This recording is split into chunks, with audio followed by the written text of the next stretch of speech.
Shalom Aleichem, my dear friends. This is a message for the Chanukah holiday. רבותיי, Rabbi Nachman explained לקוטי מוהר"ן, תורה, ל"ג, סעיף ה'.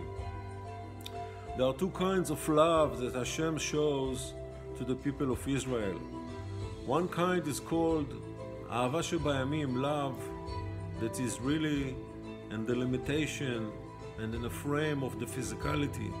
Like we know, one day is not like the other, and one occasion is not like the other. Hashem supervises creation, and Hashem shows His supervision and take care of creation in every situation in a different way. Sometimes He shows a lot of love, a power of mercy. Sometimes He shows a power of judgment, and so on and so forth. But there's always inside the way Hashem conducts the world, there's always a lot of love. We just don't see it. Sometimes it's easy to feel, sometimes it's not so easy to feel. Sometimes it's with a pleasure, sometimes it's with a pain, because it's changing, because creation changing, we are changing, and the way Hashem conducts us is different from moment to moment. But there is another kind of love that is called in the holy books. Rabbi Nachman speaks about it, אהבה שבדעת, love which is in the consciousness, the basic love. It's a hidden kind of love. We don't see it so easily, but sometimes we see it, and sometimes we feel this is love which is beyond. This is love beyond the logic. This is nothing to do if we're good, if we're not good, if we're satisfying Hashem, if we're not satisfying Hashem, if we do what we're supposed to do, if we don't do what we're supposed to do, is love beyond. What is it like? It's like the love that the mother has for the baby before even born. What do we mean? Every mother loves the baby. When the baby is born, just the way he grows, he starts to eat, he starts to have teeth, hair, he starts to speak, he starts to walk. Everything the baby does, creating a special way of love and appreciation from the parents, especially for the mother. But there is a kind of love when the mother is still carrying the baby inside the stomach. The mother don't see yet how it looks like. The mother don't see any character of the baby. The mother don't see how he's going to behave, how he's going to be like. No clue, nothing. There's no information about that yet. But yet, there is a great deal of love within the heart of the mother to the baby. This is how HaKadosh Baruch Hu loves us, independently. This is a kind of love that does not depend on anything else. So just like Hashem relate to us with love, we relate to Hashem with love also. One kind of love is Ahava, is a kind of love that has a measure, that we express by accomplishing Torah and mitzvot. Sometimes we put on talit and tefillin, we show Hashem our appreciation and love. Sometimes we read Kriyat Shema, sometimes we're building a sukkah, sometimes we're going to listen to the sound of the shofar, sometimes we're going to fast in Yom Kippur, or hear the Megillah in Purim, or light the menorah in Chanukah.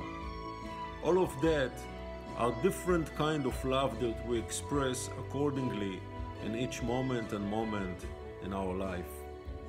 But there is another level of love that we have towards Hashem Yitbarach. It's called Ahava Shebadat. Is Ahava within the heart that is independently from the heart, from the bottom of the heart of from the soul of every single Jew and Jew. It doesn't show every moment. It's very much hidden away. But sometimes it's break out in a time of darkness, in a time of crisis, in a time that there is a threat for our life as Jewish people. And that's happened, the Midrash says, to one Jew named Yosef Meshita. The Midrash says, when our enemies reached Bet HaMikdash, they wanted to rob and steal the holy instrument from the Kodesh, from the holy place inside. But they were afraid. They knew that this holiness can hurt you if you're not qualified to go inside. So they were searching for a volunteer, and they said, we're going to give you a great deal. Whatever you steal and bring outside with you, we're going to split with you half and half. So there was a fellow Jew named Yosef Meshita. He says, I'll go in. I'm volunteer. All right. Yosef Meshita went inside the Kodesh, the holy place of Bet HaMikdash, and took the holy menorah, the menorah made of gold, and took it outside and gave it to the enemies. And they said, very well, Yosef Meshita. So he says, what do you mean very well? Where is my half? They told him, next time when you go in, you take. First time for us, second time for you. This is the deal. So Yosef Meshita goes, no, I won't do it. He said, what do you mean? You just did it a few minutes ago. He says, yes. Enough to create anger against my Lord, the Almighty, one time. I'm not going to make him angry in a second time. So the enemies couldn't understand. What do you mean? You just did it. We're going to punish you. We're going to kill you. Yosef Meshita says, it doesn't matter. I make my Lord angry one time. I'm not going to make him angry with me second time. And so he finishes his life. They sliced his body. And he says, I won't create any anger in the second time. And he died. And there was a voice from heaven. Yosef Meshita is invited for heaven, for life after life. And the real question is, what is going on here? What is the dramatic change within the heart and the soul of Yosef Meshita? According to what we said before, it's very logic. When there is a threat, even Yosef Meshita, even the lowest of the lowest has limitation, because if you cross this limitation, you try to touch his soul inside, he will reject, he will refuse. And this is Ahava Shebadat, this is the love beyond reason.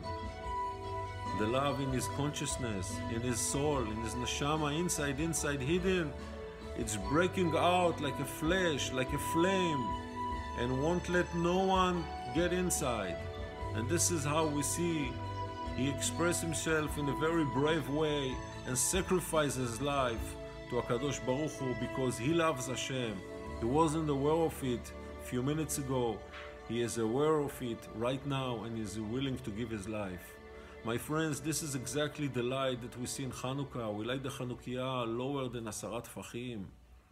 Over there, the Kedusha is being generated to spread the light all over the world, all over the darkness, all over our enemies that wants to fight until our days, wants to kill us. And this light to kill us spiritually and physically all together. But this light is a protection light that provided for every single Jew during this exile, Bezrat Hashem, until Bet HaMikdash will build again. This is why they found one jar of olive oil with a stamp of Kohen Gadol. That means they wanted to impure the brains and the heart of the people. But this jar of olive oil really means Ahava Shebadat, that the holy spark within the heart that cannot get any impurity and help us to overcome and cross this time of exile until Bet HaMikdash will build again, and we all should zoche for Geula Shlema b'mera b'yameinu amen.